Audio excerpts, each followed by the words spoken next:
Hola, buenas tardes, autoridades, amigos del atún, bienvenidos al CIPGARO, ¿no?, para celebrar de la jornada la 20º encuentro de capitanes de Almadraba, y si es verdad que parece ser que tenemos más de 20 actividades, entonces hoy nos toca presentar el 6º pregón. El pregonero de este año corresponde a Miguel Ángel Concepción y a un grupo de performance llamado La Fruta del Arte. Yo creo que va a ser un poco espectacular. Todos los pregones desde el año 2016, que empezó Pedro Ciles, Baldomero Toscano, Rafael Salgado, Begoña Flores y el año pasado Antonio Aguilera, creo que ha sido un poco cada uno de su manera, de su forma. No sé si la palabra pregón corresponde a lo que cada uno hace, pero sí es verdad, todo el mundo tiene libertad, entonces yo creo que Miguel Ángel no sé nada, de verdad un poco soy así.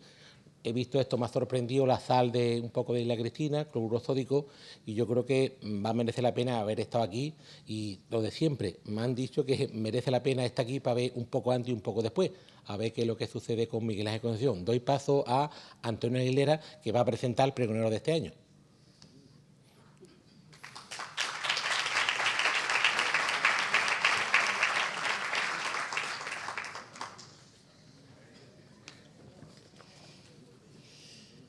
Muy bien, buenas tardes. Qué alegría ver este salón de actos, esta fábrica del ancho cada año más llena de amigos y amigas del atún. Es la mejor señal de que la civilización atunera tiene buena salud y va creciendo. Así que, lo primero, enhorabuena a todos. Fantástico. Bueno, yo tengo hoy una tarea muy sencilla, muy simple, que es introducir a Miguel, que lo he perdido. Está escondido. No empezamos bien esto, bueno, pues el cometido que tengo es introducir a Miguel Ángel Concepción Santos, que, como muy bien ha dicho José Antonio, es el pregonero 2022. Y, bueno, pues unas palabras para que los conozcáis un poquito mejor, tanto en el plano personal como en el profesional, y su vinculación, desde luego, al mundo del atún, ¿no?, que yo creo que es lo que corresponde. Miguel Ángel Concepción Santos es un gran profesional, un reconocido artista y, ante todo, una persona muy comprometida. Podemos comprobarlo en su obra, en sus intervenciones, en su propio estilo de vida. Activo, sensato, coherente y también, por qué no decirlo, consciente de que la vida es muy corta, mucho más corta de lo que nos gustaría, y hay que vivirla a tope. Miguel nació en Isla Cristina y bien podríamos haber sido tocayo, porque nació el día de San Antonio, de familia marinera por las dos bandas. Por las dos bandas, y por proa y por popa. Sabe, lastimosamente también, en primera persona, que la mar pide sus tributos y orilla tristeza, y que imprime un carácter único. Quizás podemos encontrar ahí parte, ¿no?, de esa creatividad, de esa vocación, ¿no?, expansiva que tiene Miguel Ángel. Rosario, su madre, era de la gente de Poniente y vino al mundo en Barbate, porque allí estaba su familia en la campaña de la Almadraba, cuando ella vino a nacer. Y su padre, Miguel, fue capitán del Playa de Bolnuevo, y allí pasó con el Bolnuevo muchas campañas en la Almadraba de Tánger, y allí me consta que Miguel fue varias veces a visitarlo. Así que, bueno, desde cuna sabe lo que es el salitre y las escamas. Como artista se define como transdisciplinar y comisario de videoarte. De él dicen los especialistas, que yo no lo soy, así que me he ido a los críticos de arte, que es versátil y complejo. Aunque en principio se nos descubre como pintor, pronto muestra interés por el videoarte, y en eso mucho tuvo que ver un pequeño accidente que lo tuvo varias semanas en una silla de ruedas, en la que yo creo que tuvo demasiado tiempo para pensar. ¿Recuerda, Miguel Ángel, estudio de San Primitivo en Sevilla. Me parece a mí que es peligroso dejar pensar a Miguel Ángel, fue una transformación. Hace trabajo en lo que podemos encontrar fusiones de técnicas electrográficas, vídeo, estampaciones digitales y también hace el clásico óleo y el clásico acrílico. Las migraciones acuáticas, la descontextualización, la historia del arte o la crítica social son los referentes iconográficos a los que recurre habitualmente de forma muy mordaz, con mirada cáustica e irónica y un gran activismo político. Podéis comprobarlo en estos días también. Estáis invitados, si él no lo hace, lo hago yo en su nombre, porque tiene una exposición abierta en Huelva, en la Casa Colón, que se titula, o la ha titulado, Disidencias Transnacionales. Pasaros por la Casa Colón de Huelva, que merece la pena. Ha recibido 3 veces la beca Daniel Vázquez Díaz, ha publicado 3 libros, Reflexiones mojadas, Dormidos, ahogados y santos, y Postales desde la Atlántida. Ha recibido la beca de la Fundación Joan Miró por el proyecto El día que Arcimboldo me invitó a comer, y en colaboración con su pareja, Rocío López Arandieta. Director y comisario de Atlántica Visual Art, que es un festival de videoarte al aire libre bajo la luna y las estrellas, dentro del Festival de Cine Bajo la Luna de Islantilla, y cuenta ya con 7 ediciones, una de ellas en México. Comisario también, junto a Rocío, del proyecto Yo soy tu biopoder, que se presentó en la prestigiosa Arco de Madrid. Gracias, Miguel Ángel, por tu contribución a la cultura. Gracias por tu compromiso. Tuyo es el estrado.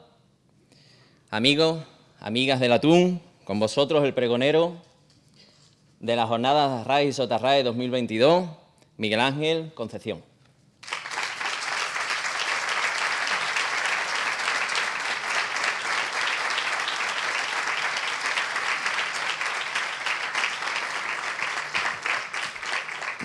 Muchas gracias, buenas noches. Muchas gracias, Antonio. Bonitas palabras, me halagan mucho. Muchas gracias, de verdad.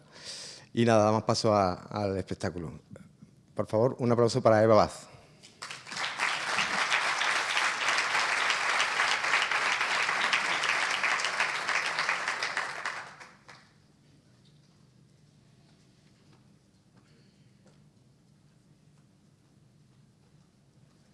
Buenas noches. Solo siendo de aquí, a una poeta se le puede ocurrir hacer un poema sobre un ronqueo del atún. La fiesta. Es grande como un hombre y yace como un saco, casi vivo. La piel brilla al sol de septiembre, mientras los niños sentados en el suelo se salpican de sangre y jolgorio, no están espantados. El animal solo parece un hombre borracho, dormido o muerto, porque se deja hacer pesado y bueno. El animal emite gemidos brutales, de hueso y piel, de grasa y carne roja, de sangre y de víscera. Y tiene un corazón enorme tan expuesto, y los niños mirando, agarrándose las rodillas, apretando la boca.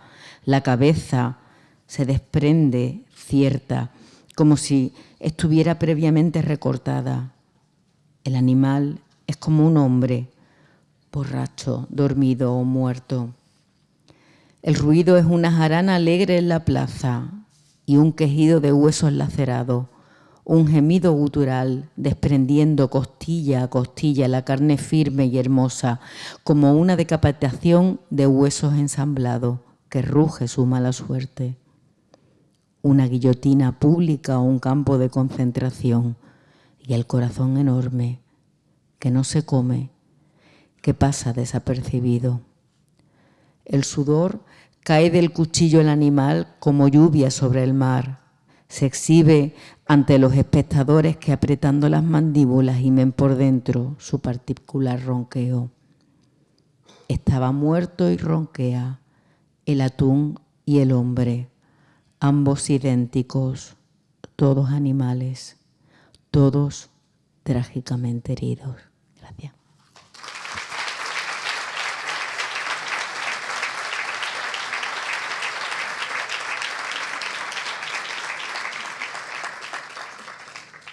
Llamadme Ismael, mi nombre es Ismael. Así comienza la mítica y legendaria novela Moby Dick de Herman Melville, publicada en 1851, que narra la travesía del barco ballenero Pequod, comandado por el capitán Ahab, en la obsesiva y autodestructiva persecución de un gran cachalote blanco, donde siempre he visto metaforizado al capitán Ahab como el artista y a Moby Dick como el lienzo en blanco, la lucha de la creación. Hoy vamos a transformar con la ayuda del arte al mítico cachalote en un atún gigante y albino, blanco como la sal, el monstruo que estos días nos reúne. Las brutas del arte.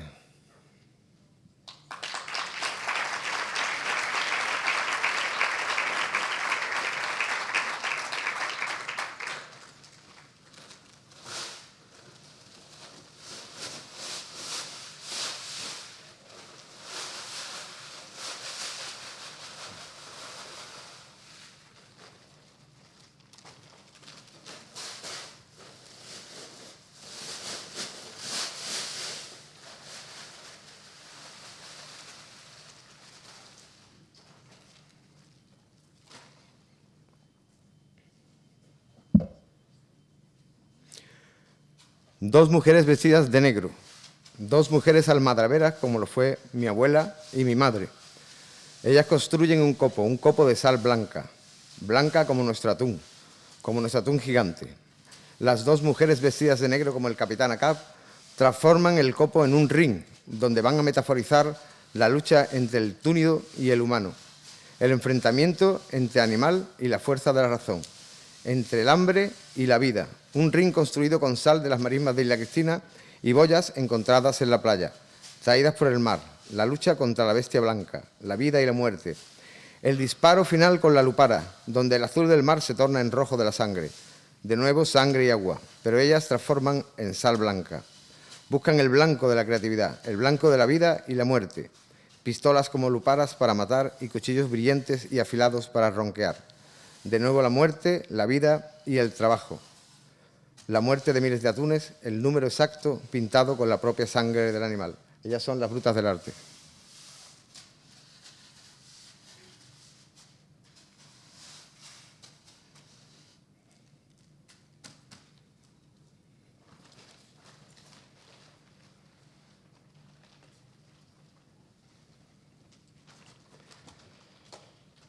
Un atún gigante y blanco, albino, encalla en la playa de una ciudad alemana al final de la Segunda Guerra Mundial. La gente se moría de hambre. La ciudad, podemos imaginar que era Kiel, fue casi completamente destruida por 710 bombarderos estadounidenses el 13 de diciembre de 1943, durante la Segunda Guerra Mundial, y como todas las demás, por supuesto. El atún gigante agoniza y la gente, sorprendida por la novedad, acude a verlo sucumbir a orillas del mar Báltico. Pasan las horas, pasan algunos días. El atún gigante y blanco sigue vivo, pero las personas ya no se sorprenden ni se apiadan de la bestia. Empiezan a verlo como comida, para mitigar su ausencia, pero nadie se anima a tocarlo. No es una vaca, no es una gallina, no es un cochino. Es un monstruo mítico, extraño y desconocido, un atún gigante y blanco que vino, vaya a saberse por qué, a aparecer a esa playa. Hasta que uno, alguien, cualquiera, rebana con un cuchillo un trozo de la carne del animal, lo envuelve entre sus ropas sangrante y caliente y se va a su casa, a alimentar a su mujer y a sus hijos. Lleva 5 kilos de tarantelo. Luego, todos seguirán su ejemplo. Otros rebanan un gran trozo de ventresca, otros se llevan espineta blanca, morrillo, descargamento, plato, mormo, algo de espineta blanca, el galete contra mormo.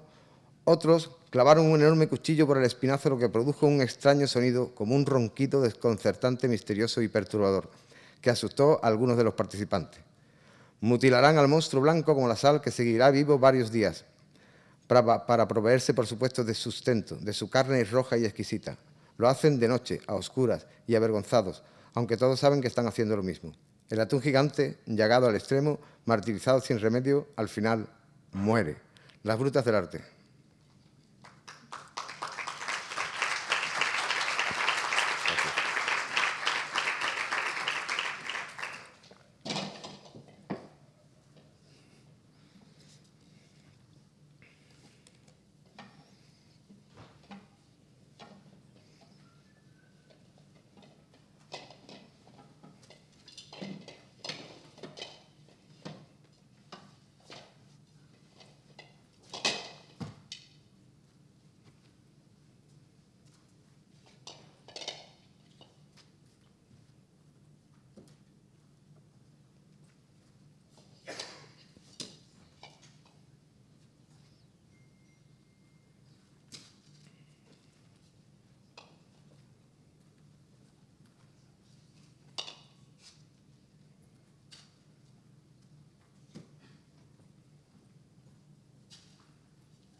Cuando el antropólogo Marc Augué llamaba a los aeropuertos no lugares, difícilmente podía imaginar que la vida de Rosa Navarro Durán daría un vuelco en el Prat.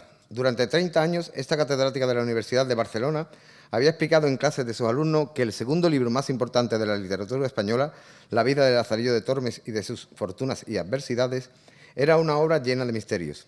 Se había publicado anónima, no sabemos en qué año se compuso y cuesta creer que la Inquisición se apresurara a prohibirla si, como nos han contado, no es más que la historia de un pobre pícaro al que sus amos matan de hambre. Sin embargo, lo que necesitaba la profesora Navarro Durán para acercarse a la solución de estos enigmas no era una biblioteca en la que releer sus notas, sino un no lugar, donde poder interpretar el texto libremente. Eso fue lo que encontró en el año 2001 mientras esperaba en el aeropuerto del Prat de Barcelona, con los sentidos bien alerta. La filóloga detectó una anomalía de la que nadie parecía haberse dado cuenta hasta el momento. De repente vi, según la antropóloga, que el final del prólogo de todas las ediciones conservadas no estaba en su sitio, señala. En efecto, quien hablaba en él ya no era el escritor, sino el propio Lázaro. Sin previo aviso, el protagonista tomaba la palabra para informar sobre un caso misterioso que le preocupaba a alguien cuya existencia el lector desconocía por completo.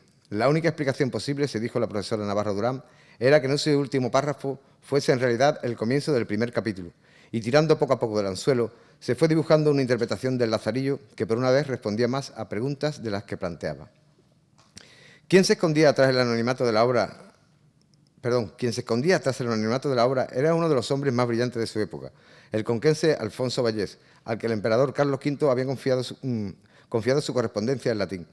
Valdés había escrito el Lazarillo poco tiempo antes de morir de peste, y desde luego su intención primera no era entretener al público con aventuras de Lázaro de Tormes, sino denunciar las prácticas de una iglesia corrupta necesitada de reforma. Antes que el escritor conquense, el Lazarillo se había atribuido con frecuencia a Diego Hurtado de Mendoza, al que se suele asociar la figura de un escritor muy culto, bibliófilo, que vivió sus años como embajador en Venecia rodeado de artistas y escritores. Pero también otra imagen del descendiente de una de las más poderosas familias castellanas, la de un hombre vanidoso y derrochador, sin visión política ni tacto diplomático, que con sus errores continuos hizo que los españoles perdiesen la ciudad de Siena. En cuanto al emperador le llegaron las noticias de cuál era la cara oculta de uno de sus representantes, no dudó en destruirlo fulminantemente. Y de nada sirvió que Hurtado de Mendoza se quejara por escrito al príncipe Felipe, al que pronto su padre pondría al frente del reino. Según las últimas investigaciones de la profesora Navarro Durán, que aparecerán en breve en la prestigiosa Biblioteca Castro, el deseo de una venganza habría llevado a Diego Hurtado de Mendoza a escribir una continuación del Lazarillo, usurpando el personaje de Alfonso Valdés para ponerlo al servicio de una sátira política contra el emperador. El libro utiliza un banco de atunes como metáfora de una corte llena de vicios. En ella, Lázaro se alista en la expedición de Argel de 1541, que sería el gran fracaso militar de Carlos V, porque cree que volverá de ella cargado de riqueza.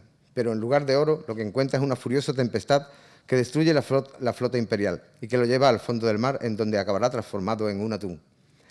Tras la metamorfosis, vivirá con estos peces 4 años, descubriendo con perplejidad que también ellos tienen jerarquías y vicios. Como explica la filóloga, hay incluso un rey de los atunes que tiene los mismos defectos que se achacaban al emperador, entre ellos su gusto desmedido por las mujeres. Durante su viaje a Argel, Lázaro naufraga y se oculta en una cueva donde se transforma en atún. Al salir fue hecho prisionero de los atunes, pero consigue entablar amistad con el capitán de estos, Licio, al que intenta liberar cuando, a su vez, también fue capturado. Lázaro consigue ascender y llega a ser privado del rey de los atunes y se casa con Linda Luna tras aprender el atunés. Fue encargado de la importante misión de proteger con su ejército de 2.000 soldados a 500.000 atunas que se hallaron preñadas en su viaje a desovar en el interior del Mediterráneo, al pasar por Conil, Bécher, lugares del duque de Macedonia. Fue avisado del peligro y como allí se solía hacer daño a los que cruzaban por ese lugar. Le pescaron con las redes humanas y vio en su vida en peligro, cuando otros peces rodearon, ganosos de saber a que yo sabía, como al principio se refugia en una cueva y muda de nuevo en ser humano original, cuyas siguientes aventuras no tienen menor interés. Al tío de Alfonso Valdés lo quemó la Inquisición y la misma suerte hubiese corrido el mejor prosista de la primera mitad del siglo XVI de haber puesto su nombre en el Lazarillo. Si hubiese firmado las flechas que disparaba contra Carlos V, el castigo de Diego Hurtado de Mendoza habría sido sin duda mayor que perder sus privilegios como diplomático. Por eso, y porque tal vez algún lector podría reconocerlo por su estilo, el noble castellano tuvo que inventarse un no lugar como escenario para la venganza de ellos. El mar de los atunes, las brutas del arte.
Ahora me gustaría que subiera al atril Pedro Siles, al que he liado en este asunto un poco también, y que es el primer pregonero de la historia de Arraiz y Sotarraiz. Un aplauso para Pedro Siles, por favor.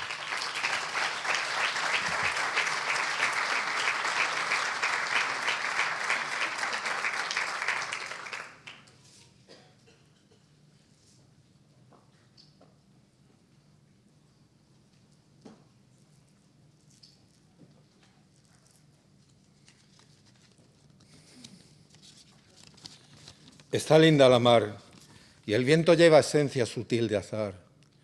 Os voy a contar un cuento. Orcas llegadas de todos los océanos del globo habían confluido frente a un gran valle submarino situada a la entrada del fiordo Pecenhor, en el que se había refugiado un enorme cardumen de atunes Turnustinus que reunía prácticamente a la totalidad de los individuos de la especie. Resultaba evidente que la intención del ejército de orcas era la de efectuar un único y demoledor ataque que habría de borrar de la faz de la tierra a los atunes de aleta azul. Poco a poco las orcas habían ido hostigando a los atunes hasta confinarnos en ese valle que constituía ahora una encerrona mortal. Poca oposición podían ofrecer los atunes rojos a este formidable ejército de orcas integrado por los que están considerados como uno de los mejores cazadores del planeta. Pero los Jotun, los poderosos gigantes de hielo de la mitología escandinava, eran unos grandes amantes de las delicias del cerdo del mar. Las exquisiteces de la carne del atún, que lo convertían en el rey del mar, eran algo muy valioso para estos gigantes nórdicos, primos de los dioses, y no estaban dispuestos a renunciar a ellas. Una avanzadilla de atunes se internó en las zonas aledañas a la vanguardia del ejército cetáceo y provocó inmediatamente que un destacamento saliera a interceptarla. Pero con gran sorpresa y consternación, las orcas observaron que sus huestes eran diezmadas en el combate. La explicación había que encontrarla en la decisión que los Jotun habían tomado en la asamblea celebrada en Jotunheim, la capital de su reino. Thrym, el rey de los gigantes de hielo, el que robaba el martillo de Thor, había ideado una estrategia que podría resultar muy favorecedora para los atunes. Poseían los Jotun el secreto de un veneno muy potente con el que deberían untarse los atunes hasta cubrirse la totalidad del cuerpo. En el momento en que una orca mordiera la ventresca, el tarantelo, el descargamento o cualesquiera otras partes de un atún, resultaría envenenada y moriría inmediatamente. Slurg, pareja del capitán de un destacamento tunífero, con el rímel corrido por las abundantes lágrimas que enturbiaban su mirada, se abrazó con desesperación a su esposo. Sabía que no lo volvería a ver nunca más. Miembro del batallón Tunicace, atunes suicidas, que se había creado en el cardumen de los de aleta azul, tenía su cuerpo enteramente cubierto de la terrible ponzoña y se dirigió con decisión junto a sus compañeros al encuentro de las avanzadillas cetáceas. El resultado fue no solo la muerte de los atunes que fueron objeto de las dentelladas de las orcas, sino también de aquellas que las proporcionaron. El Estado Mayor de las orcas estaba perplejo, pues desconocedor del uso del veneno, no sabía a qué atribuir la muerte de tan valerosos guerreros. El desconcierto cundía entre los cetáceos. Poco a poco un miedo irracional se fue adueñando de su ánimo y empezaron a rehuir el combate. Hasta tal punto que ante nuevas aproximaciones de patrullas atunicaces comenzó a ser frecuente que las orcas huyeran despavoridas en franca desbandada. Así fue como, gracias a la estrategia ideada por los gigantes de hielo y a los atunicaces, la amenaza de desaparición de la especie Turnustinus fue congelada. Aunque las orcas siguieron atacando esporádicamente a los atunes, nunca ya a lo largo de los milenios se planteó la organización de un ejército para conseguir el exterminio del atún rojo. Melponar, atunero de gran prestigio entre los suyos, tomó la palabra y con voz vibrante por la emoción se dirigió a sus congéneres. Valientes atunes de las aguas árticas, atunes rojos, nuestra debilidad como especie estriba en que nuestra población es pequeña y puede ser diezmada con facilidad. Es necesario que nos reproduzcamos de forma mucho más eficiente a como lo hacemos hasta ahora y que consigamos que nuestra tasa de natalidad atunera se multiplique. En aguas más cálidas, la proporción de individuos nacidos de cada puesta es muy superior a la existente en las gélidas aguas del norte. Nuestro pueblo ha de viajar todos los años a lugares de aguas por encima de los 20 grados centígrados para que la reproducción sea realmente notable.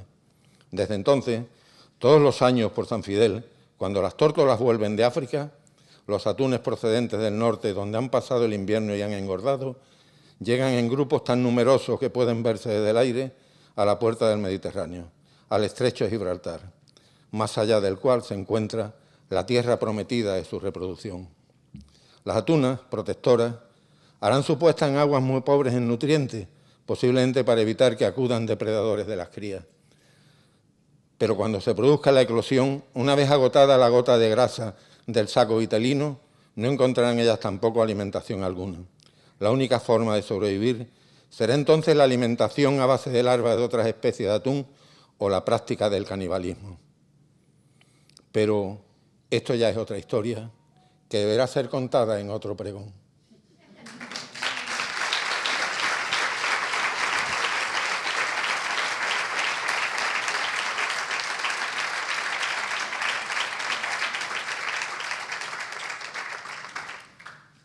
Pedro Siles, siempre genial.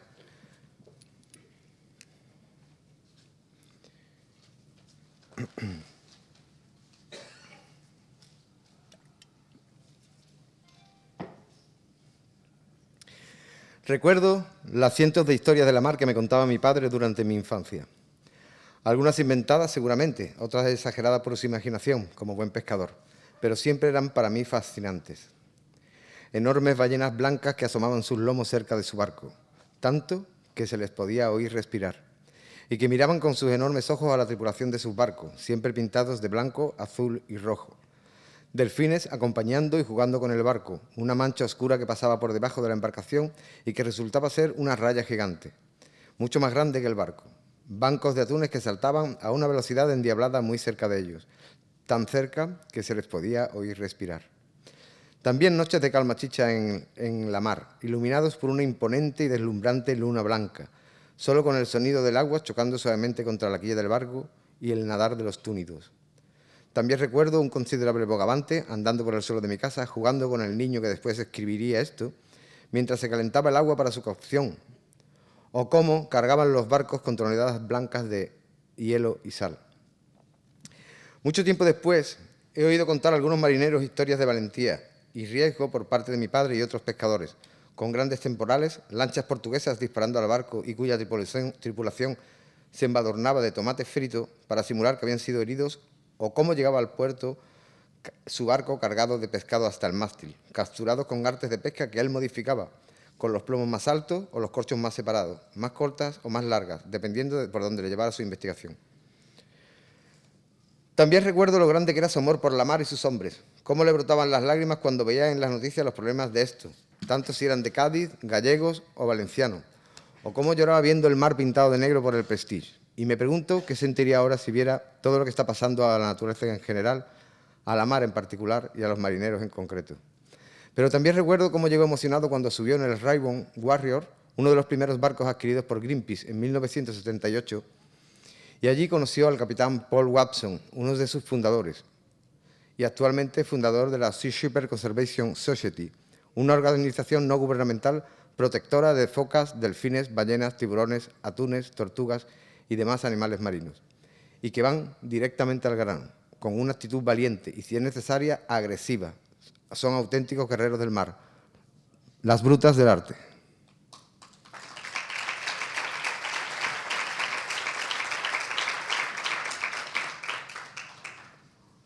O como me contó mi padre que cuando trabajaba en la almadada de Tánger, el Rana se sumergió en el copo para ver si había atunes, y una gran sombra le sorprendió. Al girarse para ver qué era, se encontró con un enorme tiburón tigre que se había colado entre las redes. Ante tal susto, subió a la superficie a tal velocidad que sufrió una súbita descompresión leve y tuvo que ser ingresado por sangrado de oído. Con el tiempo conocí al hombre rana, un tipo valiente, encantador, divertido y enamorado de la mar. Creo que todas estas historias han marcado de forma decisiva el desarrollo de las diferentes etapas de mi obra pictórica y conceptual, e incluso de mis lecturas y viajes. También han sido decisivos los colores con los que mi padre pintaba sus barcos: el rojo, el azul, el blanco, el óxido de hierro o el patente del casco. Todos ellos han sido protagonistas absolutos y monocromos de diferentes épocas en mi obra. Una mañana de junio me encontraba con mi padre en Huelva resolviendo algunos asuntos o asuntillos alrededor del mediodía. En ese momento nos llama Rocío y Olga por teléfono para contarnos emocionadas que estaban viendo un enorme banco de atunes que parecían delfines, muy cerca de la orilla de la playa de la Casita Azul, tan cerca que se les podía oír respirar. «Dile que tengan cuidado, van detrás de las sardinas», dijo mi padre. Quizás se equivocaba. Cuenta una vieja leyenda de los antiguos marineros nórdicos que cuando en los días cercanos al verano los atunes se acercan tanto a la costa era porque los enviaba a Egir o Neptuno para buscar a uno de los suyos. Muchas gracias. Eso es todo.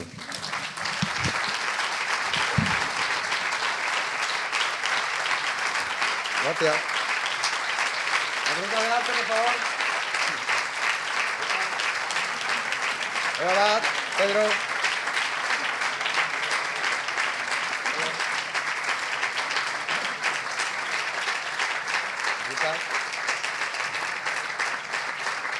Muchas gracias a las brutas del arte, a Eva Vaz, a Pedro Siles, por favor, súbanse al escenario para que alguien nos haga una foto, un selfie en tu caso. Y invita a todo el mundo que quiera, por favor, que suba al escenario y vean la instalación residual de las brutas del arte y del performance. Gracias, muchas gracias.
Hola, bueno, hola, continuamos. Sí, es verdad que el Amigos del Atún no está dotado de mucha ayuda, tengo yo que hacerlo todo, mi mujer está un poquito así, he tenido que buscar unos regalos para esto y por eso un poco me he ausentado, ¿no? Felicitar a Miguel Ángel Concepción por su inaudito... ¿Os podéis sentar?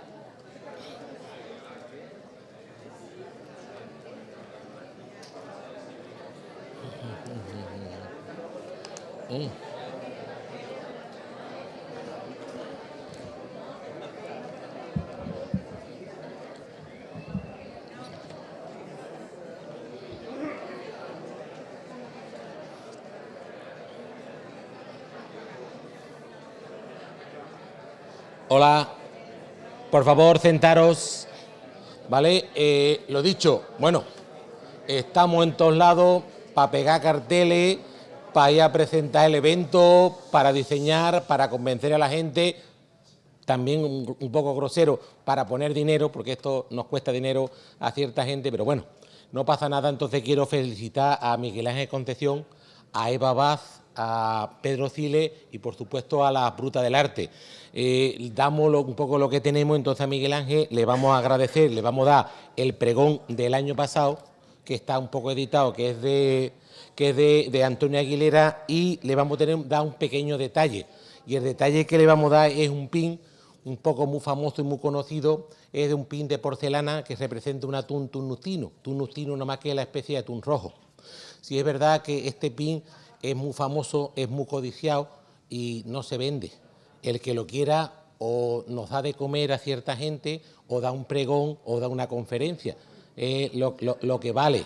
Sí es verdad que este pregón, este pin es tan especial, es de porcelana y es una artista japonesa llamado Yukiko Kitahara, que trabaja para los grandes museos. Entonces, cuando yo le pedí que nos hiciera un detalle, entonces ya era encantado, estaba encantada, entonces me ha hecho muy pequeñas cantidades. Sí es verdad que todo el mundo lo quiere comprar, lo quiere poner, lo quiere, pero no tenemos existencia, sino solo un poco dedicado a gente que transmite la pasión que tiene por el atún.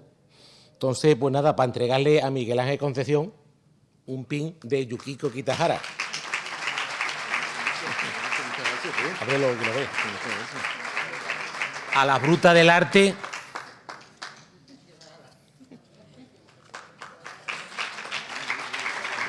Está hecho de porcelana, la madera es ecológica de Finlandia y no tiene nada de plástico, está envuelto en tela. Muchas gracias. A Eva Vaz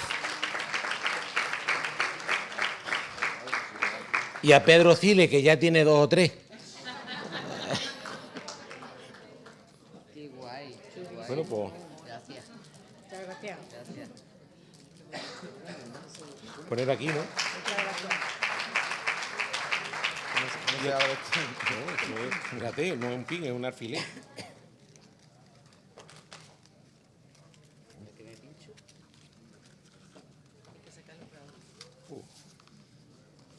¿Sabéis cómo es?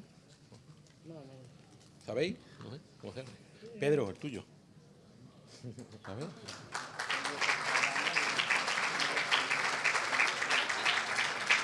Está acostumbrado, ¿no? ¿Sabéis cómo es? Ah, ya. Es para que no se pierda. ¿Sabéis? Bueno, ya sabéis, si queréis un pin, lo que tenéis que hacer, ¿no? ¿Te has puesto? ¿Vale? Como aquí hacer una foto, ¿no? Súper bonito. Tengo que ponerme las gafas para poderlo abrir. El pregón del año pasado, esperemos imprimirlo